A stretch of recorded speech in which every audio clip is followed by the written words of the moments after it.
Estamos na aula referente a Parashat Pikudei Liyom Hamishi, referente à quinta-feira.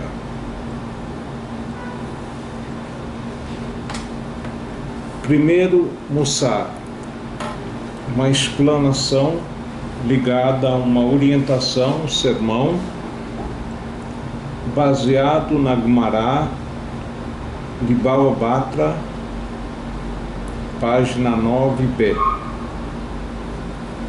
Ele diz aqui que Rabi Elazar dizia: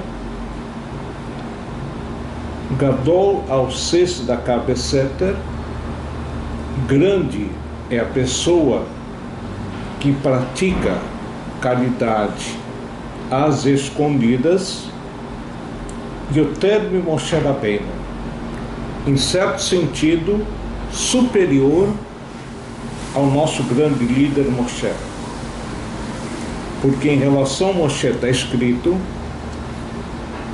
que agorti fre'av echemá, eu fiquei com medo quando o povo de Israel pecou e fez o bezerro de ouro diante da zanga de Deus, enquanto que aquele que pratica caridade, está escrito em Mishlei, Provérbios,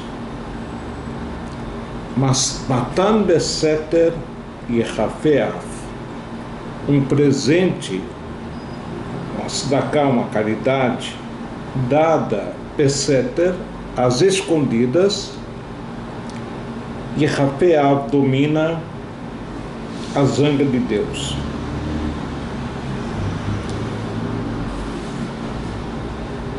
Sobre isso, tem uma história conhecida. Um casal de tzadikim costumavam visitar a casa de um pobre.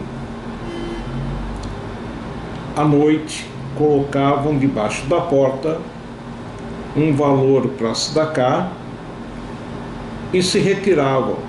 Não permitiam que o pobre tomasse consciência que eles haviam colocado, quem eram eles. No entanto, essa pessoa pobre ficou intrigado e quis descobrir quem eram os benfeitores dele. Ele ficou, enfim, aguardando durante o dia, a noite, até que ele percebeu que colocaram um certo valor de dinheiro debaixo da porta e ele quis surpreendê-los para agradecer a eles. Ele abriu repentinamente a porta. Quando perceberam isso, o casal de tzadikim correram, fugiram, foram para casa e o pobre atrás, e eles foram e se esconderam dentro da lareira, um local que o pobre não imaginaria que alguém fosse entrar. Ele procurou e não encontrou eles e foi embora. Relata o Talmud que enquanto a mulher saiu ilesa do fogo, o marido queimou-se um pouquinho. Pergunta a Gemara: por que a mulher saiu ilesa e o homem não?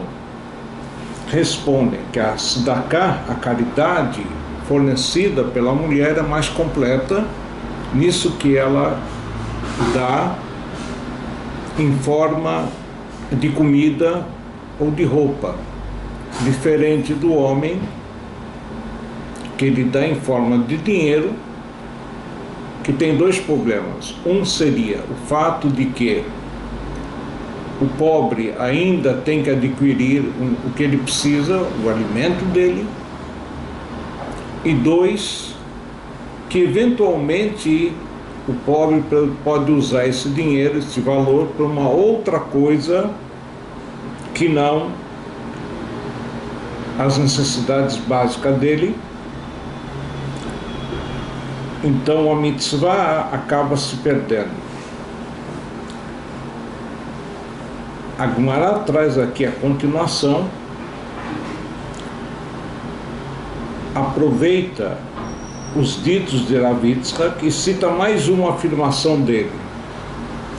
Kol dayan, todo juiz, shenoteu shohat, que ele receber suborno para julgar, mevi hama azar leolam, ele traz uma zanga severa sobre o mundo.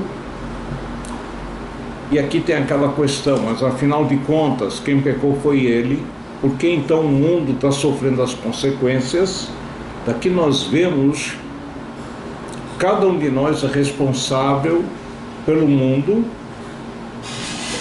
e quando cometemos um pecado, um erro, isso afeta o mundo como um todo. Mas ele particularmente, que aceitou o suborno, o castigo dele é muito maior. Como é conhecido o fato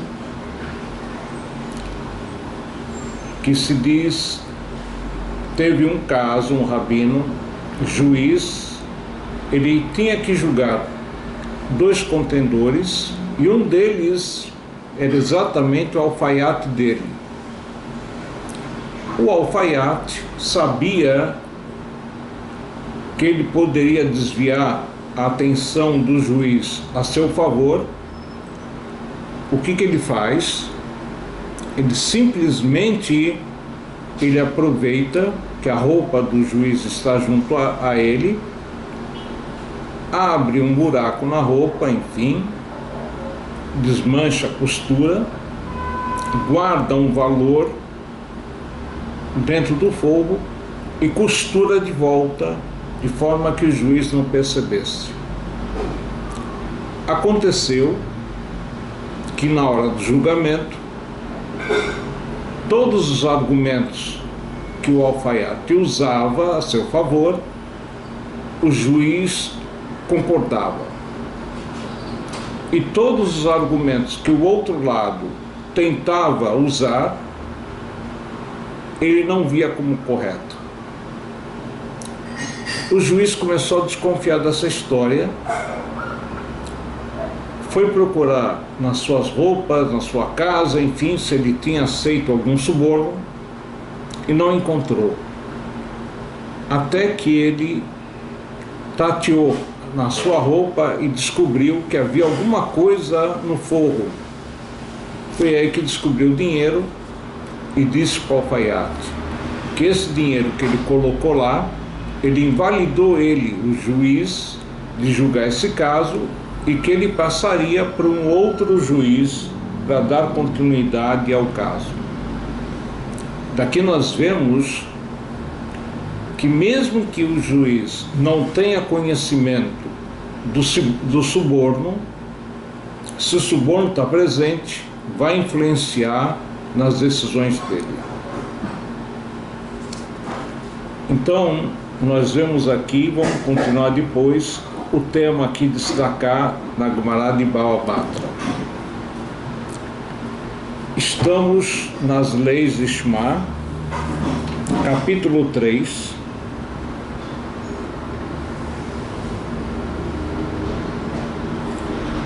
Alachá Beit.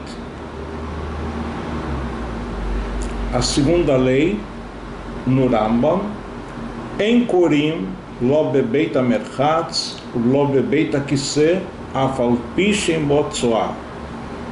Não se pode ler o Shema e se entenda qualquer coisa sagrada, estudo da Torá, tefilá, num recinto, num toalete, ou num local onde as pessoas tomam banho, mesmo que não esteja presente tzoá, os dejetos humanos, enfim, o próprio local é impuro, impróprio para a pessoa se dedicar à Torá. E mais ainda, consta na Alahá, não só falar é proibido, mas também pensar em Torá é proibido. E aí a colocação é: o que a pessoa deve pensar nesses locais impróprios? Então ele fala, na Halachá, que seria pensar nos cálculos do seu comércio, dos seus negócios, pensar nos seus negócios. E Shabat, que não se pode pensar nos negócios, a pessoa ela tem que pensar em locais bonitos que ele passou, que ele visitou, enfim, que isso não é proibido pensar no Shabat.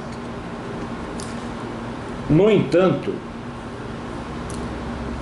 a Halachá nos traz que tem duas situações que se pode pensar em Torá ou até falar. A primeira delas, quando se trata de afruxa e meissura, orientar alguém para tirar de uma coisa errada, numa situação errônea no banheiro, quando a intenção dele, enfim, não é estudar a Torá, em sim orientar. Mas isso de uma forma rápida, se não houver uma outra forma de transmitir, senão falando. Falar resumidamente. E a segunda situação seria, se naquele local inapropriado ele teve um pensamento ligado a um pecado ruim, e ele não consegue desviar seu pensamento dessa ideia ruim, ele pode pensar momentaneamente em Torá para, com isso, evitar de cometer o pecado. Na verdade, a gente vê que no Talmud tem uma terceira situação, mas como não é objetiva, a gente não citou. Seria a seguinte situação: se a pessoa estava envolvida no estudo da Torá, entrou no toalete, fazer o que precisava fazer, e o seu pensamento se voltou àquilo que ele estava estudando, quer dizer, ele tentou, se esforçou em não pensar em Torá, mas ele foi à luz, além da sua vontade, ele acabou pensando em Torá. Como tem uma regra, Ones Rahmana Patra, Deus isentou em situações de força maior, a pessoa não comete pecado, não houve intenção dele em pensar a Torá, consequentemente, ele não cometeu pecado. Mas não é um comportamento adequado, enfim. Voltando aqui, no Rambam, Halachá Beit, Velo bebeit akvarot, não se pode falar Torá num cemitério.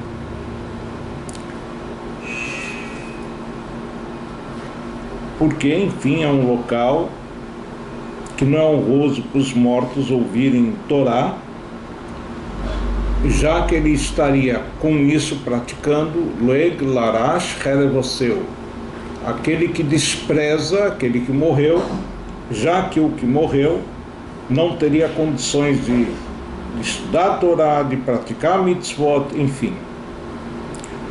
Agora, Velobetz benitzad amet atzmo, não só no cemitério, mas também junto ao morto não se pode estudar a Torá. Ve'im irchik, no entanto, se ele se afastou arba'amot minakever, seriam mais ou menos 2 metros do túmulo, ou minamet, ou se afastou do morto, 2 metros, mutar likrot, ele pode falar o Shema, ele pode estudar a Torá, enfim.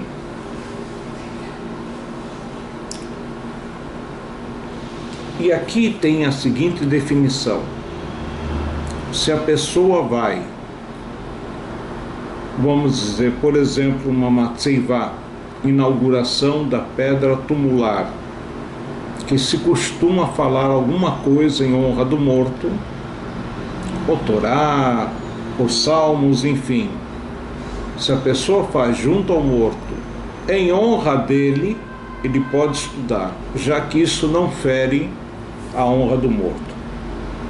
E para terminarmos, a Halachá, ele fala aqui: e no caso dele ter lido o Shema em local impróprio, como Shekarab Makom Shenkorimbo, Roser Vekoré, ele tão logo esteja numa situação, num local apropriado, que ele pode falar o Shema, tem que repetir o Shema, fazer a leitura de novo, porque aquela leitura que ele efetuou no local impróprio não valeu.